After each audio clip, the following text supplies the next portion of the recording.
es capaz de consumir drogas durante el día y de hacer bien su trabajo. ¿Cómo chingado se le hace este Ready, trabajo? lights, camera, action. Okay. Check it, blah, blah, blah, mga magalan, Spotify, Tunggalo Records.com, Pilipino Potente, Hay dos Pilipinas, claves Mawaraneta, para el éxito Platform.com. en este negocio. La primera es estar relajado.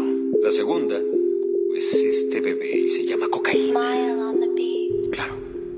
Nang pasukin ko larangan na makamit ang katotohanan ng mga bagay na malaya sa kinamulatan ng aking mga kamalayan ko sa pagtakbo ng mga araw na gutom. Di ko alintana, mas mabuti magsumikap sa sarili kesa at umasa pang habang buhay. Di ko inaasam o di ko kaya pinangarap na maging isang hangal. Mas nakinig akong mahusay ano man ang tema na madistino sa malayo at dala ko pangaral na aking mga obispo. Sagrado man ako na Katoliko, iba-iba man ang mga paniniwala ng mga tao. Isa lang ang mga pinaniniwalaan ko, ang Diyos Ama at ang Diyos Anak na sa akin ay gumagabay. Wala ako na masama na pakayman, ano man ang sabihin ng alam ko na kung saan doon ako tama. Kahit na ano ang sabihin ng iba, maliin man ako sa mga ginagawa ko. Ang lahat na dapat nalalakaran ko, ang dating na mga ikato na isipan ko. Kung ako na lang sana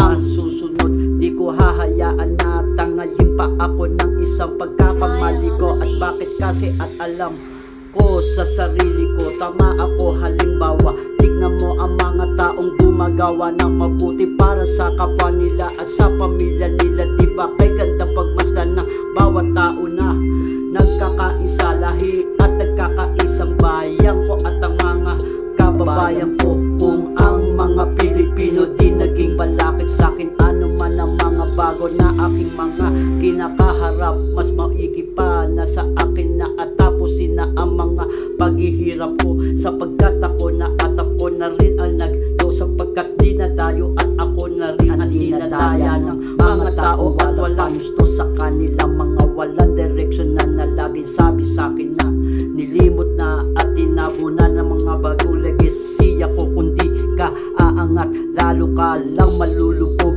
Ang hindi ka papalag, lalo ka lang ibabaon ng tao. At balikan man ang mga pera at ibalikan lahat ng pera sa mga tunay na mamayari. At huwag maging salbahe sa kapwa mga tao at hindi ka mahakarma. Kung ano man ang inibenta at ibinenta, kailangan na iyong bayaran at hindi ako. Ay ikaw ang laging hinahanap ng mga manunuba at hindi ako taga-antipolo doon sa boso-boso na manililip. Ako ay taga-Pasig, isang batang Pasigueños. Di pwedeng gibain, di pwedeng guhuin sa dami ng mga pinalamon ko sa lupa. Di ko mabilang ang limpak-limpak ko na mga pera nakatago sa Bangko Sentral ng Republika ng Pilipinas. Checking Karma Giba. Yeah.